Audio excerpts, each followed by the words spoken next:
Olá, seja bem-vindo ao nosso Agro. Aqui você encontra as ações realizadas pelo Sistema CNA-Senar e as principais informações sobre a agropecuária brasileira. Vamos aos destaques. Carne suína. Aumentam as exportações e o consumo no mercado nacional. Cada brasileiro come, em média, mais de 16 quilos por ano. Eu amo a carne de porco, ela é mais saborosa, é mais barata, você entendeu? Tudo, todos os aspectos. Eu gosto de lombo, gosto de bisteca, de costelinha. Produtores de frutas em Goiás ampliam o cultivo com o apoio da equipe da assistência técnica e gerencial do Senar. Eu já tinha produzido 5 mil, 6 mil, mas a maior produção foi desse ano, depois da assistência do Lucas aí, que melhorou bastante. E mais, vamos conhecer o leite de vaca A2A2, um novo mercado que vem crescendo no país e conta com o protocolo de rastreabilidade da CNA. Agregamos em torno de 30% no valor final de venda e o crescimento da marca no ano 2020 também foi em torno de 30%. Tem também o resumo da semana, o Agrodesafio e as informações de uma reunião entre a CNA e a American Farm Bureau dos Estados Unidos. Vem com a gente que tem muita coisa no programa de hoje.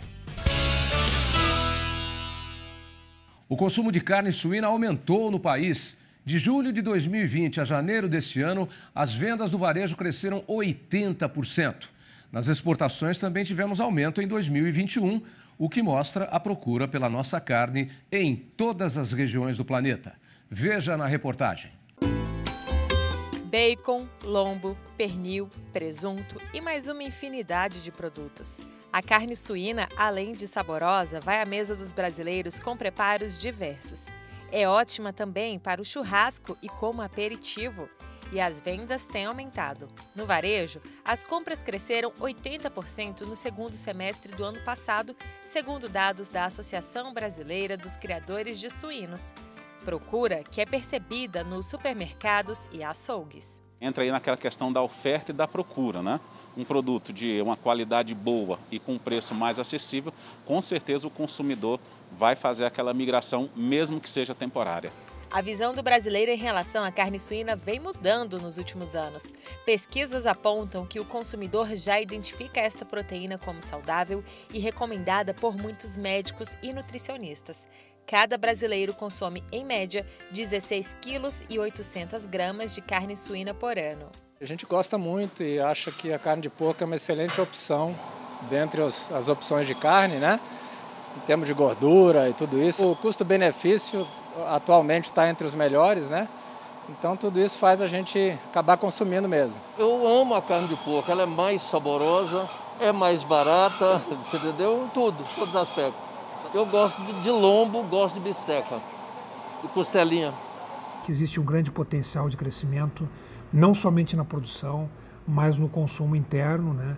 Já que ele vem crescendo de forma consistente e a população, de modo geral, tem visto a carne suína como uma opção interessante de proteína para o dia a dia. Mesmo com os bons números no mercado interno, os criadores de suínos têm enfrentado dificuldades. O custo de produção vem aumentando nos últimos meses. Só o gasto com a alimentação dos animais corresponde a 80% dos custos da atividade. Essa é uma queixa que se repete entre os suinocultores. Os preços recuaram, nossa atividade entrou no negativo, trabalhando com margens negativas. Nossos principais itens de ração, nosso principal custo de produção é a ração, e dentro da ração, soja e milho são os que mais contribuem. Os preços estão batendo recorde, subindo muito. Então, 2021 a gente vai ter um ano muito desafiador para a suinocultura. Nós estamos trabalhando aqui com milho na faixa de R$80, farelo de soja acima de R$2.500 a tonelada. Por outro lado, a gente percebe que a exportação vem firme, vem forte da carne suína, principalmente para a China, que corresponde ao nosso cliente, que corresponde com mais de 50% das importações da carne suína. Os números confirmam esse crescimento nas vendas externas. Segundo o Ministério da Economia, desde janeiro, a carne suína vem crescendo mês a mês, tanto em valor quanto em toneladas. A expectativa do setor é que o comércio internacional continue aquecido. Quando olhamos o trimestre, o acumulado é de mais de 590 milhões de dólares e mais de 253 mil toneladas exportadas de janeiro a março de 2021, que comparados com o mesmo período do ano anterior, é 20% maior. Vale destacar que a conquista do mercado externo e o aumento do consumo brasileiro também são resultados de uma vigilância sanitária eficiente. Por isso, o Ministério da Agricultura, a CNA e outros parceiros estão trabalhando no projeto piloto de vacinação da área não livre da peste suína clássica. O objetivo é conquistar para o Brasil o reconhecimento internacional de área livre da doença. O Brasil se destaca hoje no mundo tanto em produtividade, o que garante uma carne a um preço acessível, competitivo, quanto na questão sanitária. O Brasil tem uns rebanhos com o melhor status sanitário do mundo, que nos garante uma carne de qualidade na gôndola do supermercado, garante uma conquista de mercados exigentes para exportação, e nesse sentido o produtor tem um peso muito importante. Produtores de frutas em Goiás contam com o apoio da assistência técnica e gerencial do Senar. O trabalho acompanha todas as etapas do cultivo. Os resultados já são expressivos e mudaram a realidade de muitos agricultores e suas famílias. A reportagem foi feita antes do uso obrigatório da máscara. Os irmãos Nilson e Osmar são produtores de mudas de limão, laranja, tangerina e mexerica no município de Goianira. Há 24 meses, eles contam com assistência técnica e gerencial na propriedade, que produz 35 mil mudas por ano em 2 estufas. Número que só foi possível com o atendimento do Senar. Hoje nós já temos um padrão de muda já adequado, As folhas já tudo sadia, não tem minadora, não tem nada. O trabalho feito em parceria com o técnico de campo auxilia em cada etapa da produção. O processo da muda hoje começa com a parte da sementeira, que ela dura em torno de 3 meses no tubete. Depois disso a gente realiza o transplantio para o saquinho, que a gente mantém essa parte que é o porta-enxerto durante 3 meses, até ele chegar num padrão de muda que a gente consiga enxertar, que a gente faz a borbolia. Então, depois desse enxerto que é feito, ela demora mais 3 meses ainda para a gente conseguir chegar à muda que a gente quer. Além de cuidar do cultivo das plantas, o técnico orienta os agricultores na parte gerencial do negócio. Com o caderno do produtor, eles mantêm o controle de despesas e receitas. Geralmente nós não tínhamos anotação nenhuma. Aí depois que o Lucas entrou anotando, aí você sabe o que nós estamos gastando, o que a muda sai para nós, que custo que ela está para nós. Então tá muito bom isso aí para nós, Seu Vitório é um dos produtores de frutas que utilizam as mudas. Ele também recebe a assistência técnica e gerencial do Senar. Agricultor há 19 anos, ele começou com um pomar de tangerina Poncã, mas o trabalho sem supervisão não apresentou os resultados esperados. Eu até estava fora do país, nos Estados Unidos, mandei um dinheirinho, meu pai que plantou esse pomar. Aí quando eu voltei, ele já estava fazendo 3, 4 anos por aí. Aí eu continuei aqui com ele, e produzindo, mas não tinha assistência de ninguém, era muito difícil. Inclusive teve um ano que deu muita praga, eu não consegui vender nenhuma caixa. Para evitar que a situação voltasse a acontecer, o técnico do Senar avaliou a propriedade e corrigiu os processos de plantio, manejo e colheita que eram praticados no pomar. A gente adequou a adubação dele ao pomar, na fase que o pomar se encontrava. A gente fez o controle de parque-doença, inclusive reduzimos um pouco de custo com isso, em relação à quantidade que era aplicado, repassado pelas lojas agropecuárias para cá. E tentou manter essa planta o mais sadia possível para ter um pós-colheita bom e ter uma produtividade, um tamanho de fruto bom para ir para o mercado. Até agora, com o suporte do Senar, a produção da safra de tangerina Poncã aumentou para aproximadamente 9 mil caixas, cada uma com 20 quilos do produto. Eu já tinha produzido 5 mil, 6 mil, mas a maior produção foi desse ano, depois da assistência do Lucas aí, que melhorou bastante. O controle de todas as ações que são colocadas em prática no pomar são passadas a limpo para o caderno do produtor. Planejamento é a chave para alcançar o sucesso do negócio. o planejamento é base. Você tem um planejamento do que você vai controlar, de que você vai monitorar, do que você vai bater em cima para estar melhorando cada vez mais. Depois da assistência técnica e gerencial do Senar, vamos ao Agrodesafio. Preste atenção na pergunta.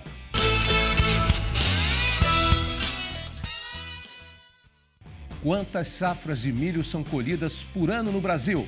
3, 4, 5 ou 6? Já sabe a resposta? Vá pensando. A gente te fala logo depois do intervalo.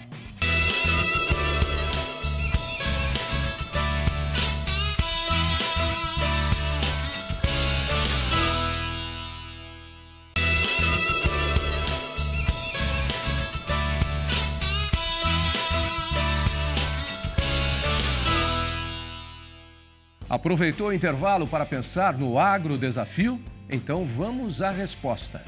Quantas safras de milho são colhidas por ano no Brasil? 3, 4, 5 ou 6? Acertou quem apostou em 3 safras. Em 2020, o Brasil colheu 102,5 milhões de toneladas de milho. Na primeira safra, foram 25,7 milhões de toneladas, com destaque para Minas Gerais e os estados da região sul. A segunda safra é a principal do país, com 75 milhões de toneladas, e o Mato Grosso é o maior produtor. Já na terceira safra, a produção é de 1,8 milhão de toneladas, com predomínio na região Nordeste. Para a safra 2020-2021, a Conab estima uma produção nacional de 109 milhões de toneladas de milho. O cereal é um dos mais utilizados no mundo, seja na alimentação humana, ração animal, produção de etanol, entre outros produtos. Você já ouviu falar de leite de vaca tipo A1 ou tipo A2? A qualidade nutricional é a mesma. A diferença está em uma proteína. O leite tradicional possui ambas, a beta-caseína A1 e A2. Porém, em algumas pessoas, a beta-caseína A1 provoca má digestão. Nesses casos, o consumidor tem a opção do leite contendo exclusivamente a beta-caseína A2. E para valorizar esse mercado, o movimento Beba Mais Leite lançou o Leite Vacas A2A2, que faz parte dos protocolos de rastreabilidade sob gestão da CNA. Ai, eu voltei a tomar leite, que é alegria, né? Um costume de família, com os meus irmãos.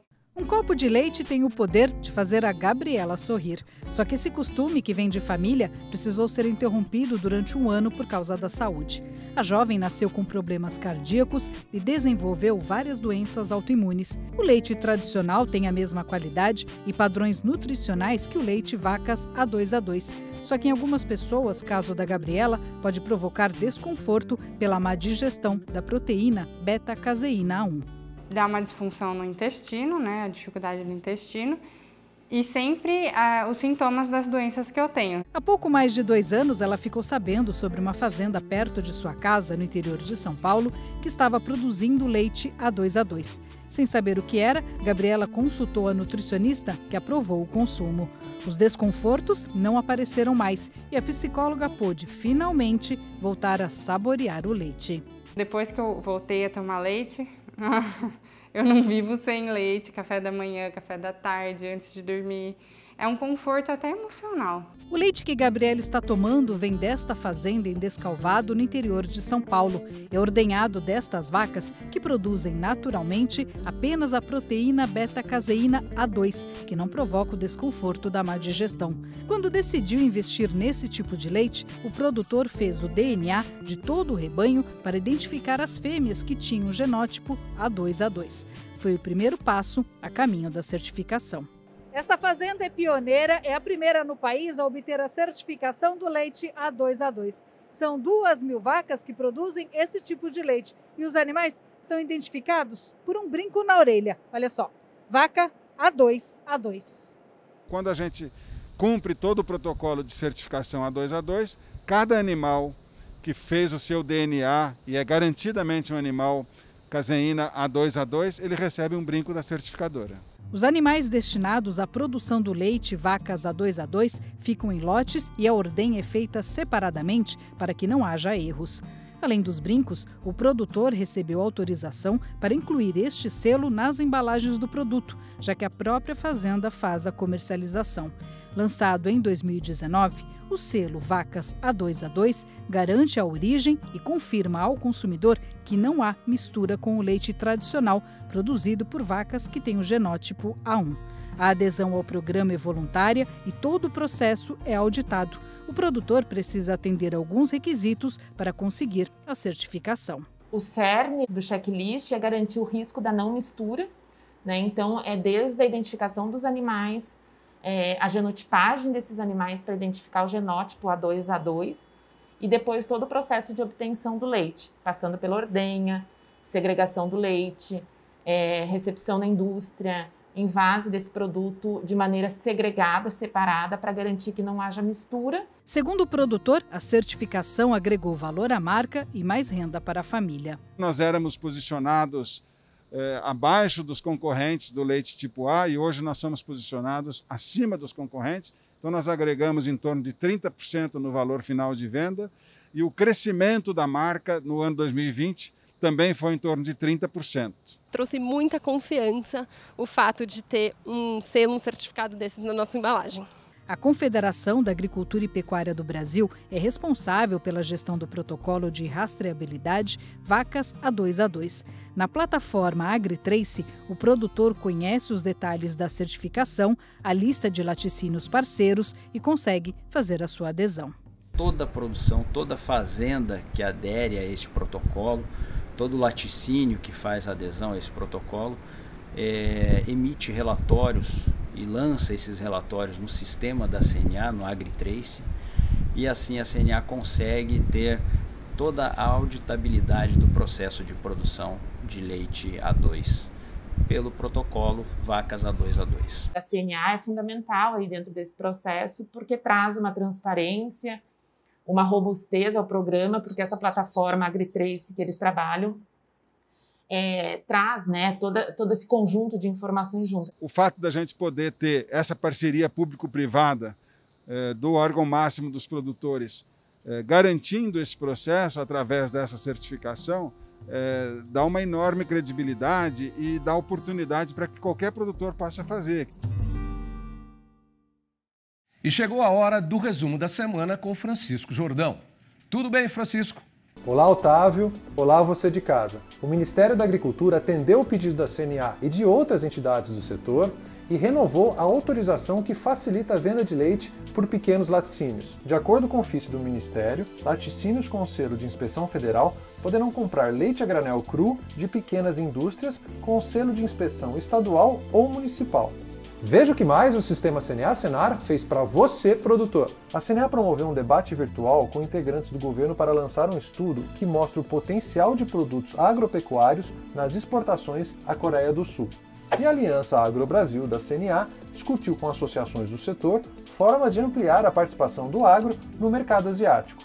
Ainda na área internacional, o projeto AgroBR realizou um treinamento online para produtores de frutas e derivados. A Confederação também participou do primeiro seminário Conceleites, evento virtual promovido pela Secretaria de Política Agrícola e pela Câmara Setorial do Ministério da Agricultura, além da Embrapa Gado de Leite. Já a Comissão Nacional de Aquicultura tratou de temas como a regulamentação trabalhista e o Plano Agrícola e Pecuário para o setor.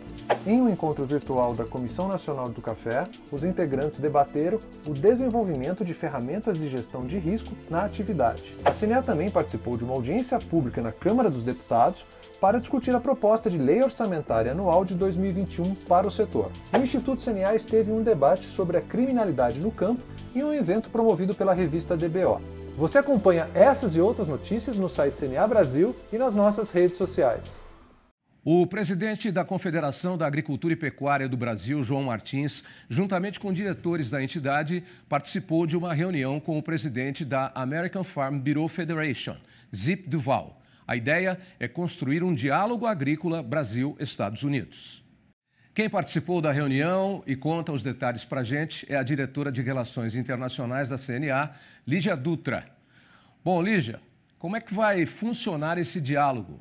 Olá, Tavinho. Olá a todos que estão assistindo o nosso programa. O diálogo ele é uma iniciativa entre produtores rurais do Brasil e produtores rurais dos Estados Unidos. A entidade americana que representa os produtores rurais é a American Farm Bureau. Eles são a CNA lá dos Estados Unidos, o equivalente à CNA, uma associação de produtores, uma entidade privada. A nossa ideia é organizar um diálogo todos os anos de alto nível, onde os produtores possam trocar ideias sobre temas que são importantes na produção agropecuária, tanto nos Estados Unidos quanto no Brasil. Muito bom, Lígia. Um ponto importante da reunião que foi destacado pelo presidente João Martins é a participação dos pequenos e médios produtores no comércio internacional? Exatamente. Por quê? Porque no comércio internacional, para a gente vender os nossos produtos, ele é feito por muitas regras, regras que às vezes são feitas de forma multilateral, ou seja, com muitos países em organismos multilaterais, ou também regras bilaterais entre o país que compra e o país que vende. Por isso essas regras afligem diretamente as nossas negociações e a nossa capacidade de vender nossos produtos, principalmente produtos mais diversificados, produtos de pequenos e médios produtores, feitos em cooperativas, em associações. Esses produtos que têm um acabamento maior, uma agregação de valor maior, eles são submetidos a todas essas regras. E por isso que é importante a gente conversar com os produtores americanos, porque assim como as regras impactam os produtores brasileiros, também impactam os americanos. E os americanos têm conseguido transitar melhor no comércio internacional, vendendo seus produtos de pequenos e médios produtores. Então nós estamos aí trocando experiência, aprendendo também com os produtores americanos e ensinando aquilo que o Brasil tem feito também de positivo na sua agricultura e no apoio ao pequeno e médio produtor rural. Muito bem, Lígia. Na reunião, o presidente da American Farm Bureau, Zip Duval, falou de alguns desafios enfrentados pelos produtores norte-americanos. E a pergunta, Lígia, é essa aqui. Esses desafios são parecidos com os nossos? Pois é, Tavinho, esse foi um ponto muito interessante na reunião, porque a gente conseguiu ver que o produtor rural, tanto no Brasil quanto lá nos Estados Unidos, enfrentam muitos desafios comuns. Por exemplo, foi muito falada a questão da conectividade, ou melhor, da falta de conectividade no campo. Lá nos Estados Unidos isso também é uma questão. Você pense que hoje num mundo onde o comércio, até o comércio eletrônico vem crescendo muito, você não ter acesso à internet é um problema gigante, é um problema para a produção, é um problema para a comercialização. Outro ponto que foi muito falado também foi a questão de infraestrutura. Apesar dos americanos terem uma infraestrutura muito melhor que a nossa aqui no Brasil, a gente sabe que existe uma diferença, estamos melhorando, mas existe assim uma diferença. Eles acham ainda que tem que melhorar muito, então estão cobrando investimentos do governo deles também com relação à infraestrutura. Esse e muitos outros temas, como avanços tecnológicos também que estão sendo utilizados na agricultura e que são desafiadores para eles e para a gente aqui no Brasil. Então a gente tem muitos pontos de convergência. É isso, Lígia. É sempre importante para o agro brasileiro fortalecer as nossas parcerias comerciais, seja com os Estados Unidos ou com a China, que hoje é o principal mercado dos nossos produtos? Com certeza. A China é um grande parceiro para o Brasil, é um parceiro importantíssimo. A gente está aumentando as nossas exportações para eles e nós temos hoje um grande potencial de diversificar nossas exportações para a China. A gente exporta muito em quantidade, mas ainda poucos produtos. Então a gente pode inserir mais produtos na nossa pauta exportadora, mas é interessante também a gente entender que outros mercados não deixam de ser importantes por conta disso. E os Estados Unidos hoje é o nosso terceiro mercado de exportação de produtos agropecuários, após a China e a União Europeia. É um mercado importante. Os Estados Unidos também são um grande parceiro comercial da China, inclusive nós temos aí uma complementariedade de produção, quando a gente está produzindo aqui e vendendo para os chineses, os americanos estão plantando e vão colher depois. Então a gente tem uma afinidade aí que a gente precisa estreitar, né, e um relacionamento que temos que fortalecer com os americanos até para a gente pensar no comércio com outros países. Muito obrigado. Agradeço você, Lígia Dutra, diretora de Relações Internacionais da CNA, pelas informações dessa reunião tão importante. E o nosso Agro termina aqui. Lembrando que todas as ações que você acompanhou no programa de hoje só são possíveis com a sua contribuição, produtor rural. A gente volta na próxima semana com mais novidades do setor agropecuário brasileiro. Tchau!